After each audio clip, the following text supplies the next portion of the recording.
Hello, this is Neo and welcome to another motorcycle feature. So this is the BMW or the BMW R1290. So this is the classic motorcycle and we will be using this for today's episode. Actually, this is my first Boxer engine usage with a very classic look. So let's go. This has a very clean TFT display. It's very minimal, and we have our friend here, Jared.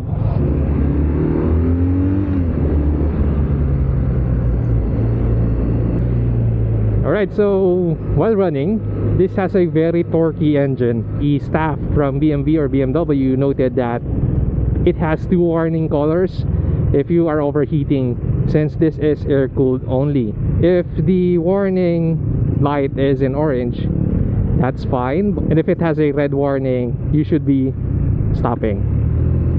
Of course, this is ride-by-wire. I'm not sure if this has quick shifter. I think it does. Oh wow, it does. The engine sounds really quiet, by the way.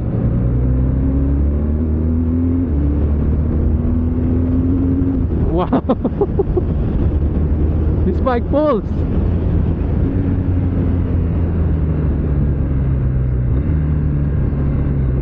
Nice. Or the horn. What I've noticed with BMWs, there's a delay when you press it. There we go.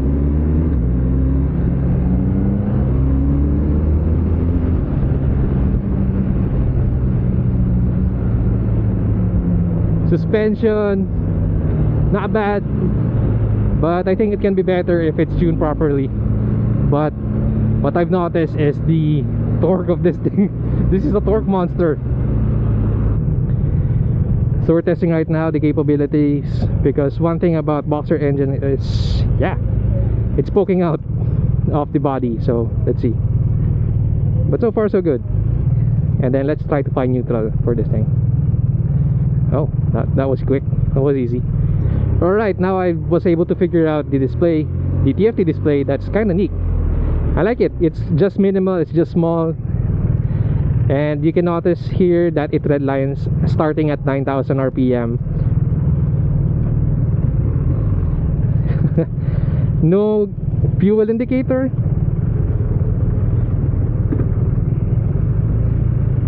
When you first put it into gear, there's just a little clunk. It's not that severe, but it's noticeable.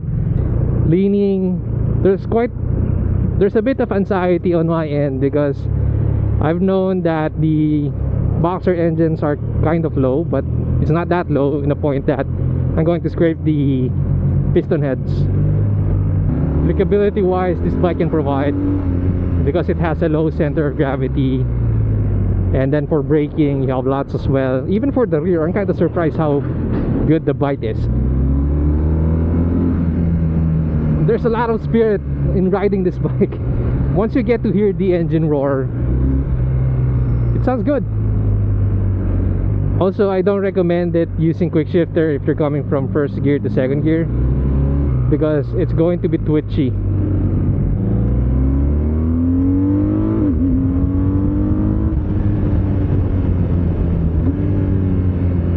It's just the sound is very unique. It's, in a way, its character is unique. So I'm kind of understanding why there's a lot of people liking the Boxer engine. Feel that this bike is really nimble. I can say the handling is really sufficient for this one. So what I mean by handling is how light the steering is, or the handlebar is, and how easy it is to flip the bike. Posture wise, just a bit of lean, but overall it's still upright. So for the brakes, I have no complaints. Even for the rear, it's just kind of weird feeling for me, because you just need to tap on the rear brakes for it to take effect. Here's a nice cruise in the University of the Philippines. This is a nice place to be. Look how tall the trees are. They look great. I think the footage, it's going to be grainy because the mortal enemies of action cameras are actually trees and lots of, because there's a lot of details happening. Anyway, so yeah, for the display again, it's really visible, but I think it could be really nice if there's a fuel indicator.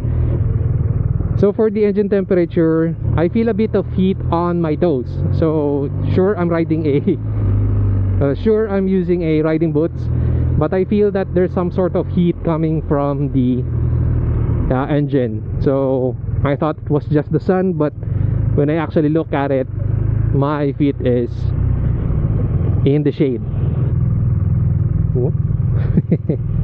Easy. Okay, I like the steering, how precise it can be. So at slow speeds, I really don't recommend it being at second gear. And then when you're shifting to second gear, I suggest using the clutch too, so it won't feel as jerky. Okay, so this is the second trip, so we're going back to UP, and I still chose the R1290 for reasons that I'm having a lot of fun using this bike, actually. So my friend here, Jared, is now using the S1000RR, which I'll be using too later on. Kinda excited for it.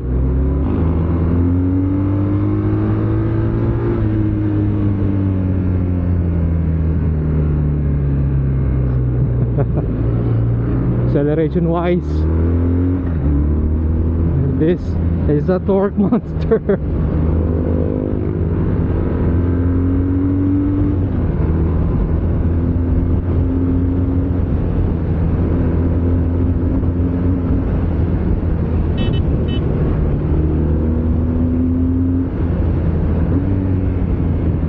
Braking wise, powerful as well. Okay, let's filter through traffic. The added challenge here is having a bar and mirror, and it's something about the clutch thing. I think I'm pulling too much on the clutch. That's why it tends to like over rev, and it's something on my end.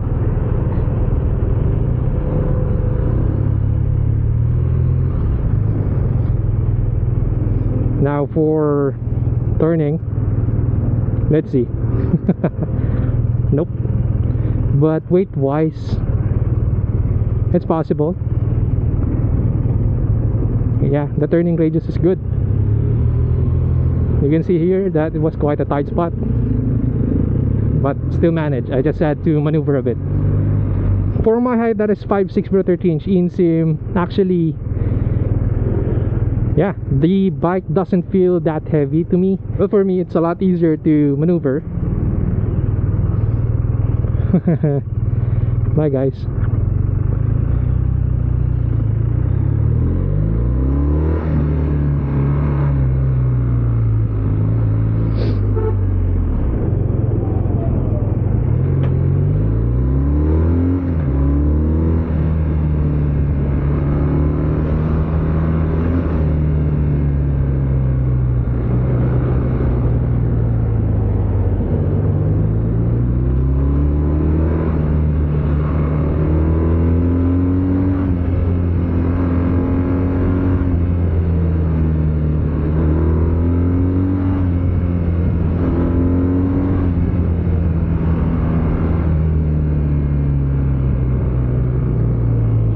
So as you've seen there, even though this is quite a big bike, thanks to its good maneuverability, the turning radius of the handlebar is good. And even though it's on the heavier side, it's capable. Even though I'm 5'6" only, I can push the bike around using my legs. So my key takeaway here is the Boxer engine sure is powerful. I love how it performs.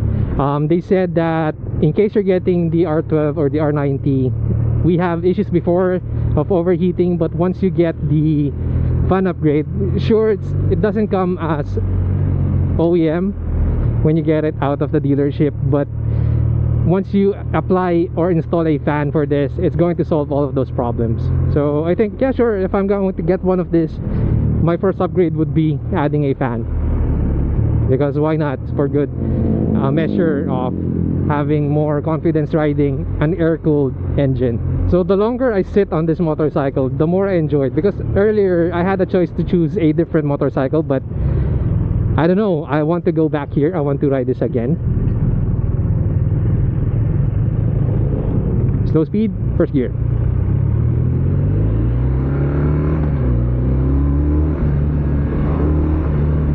Overtake. And again.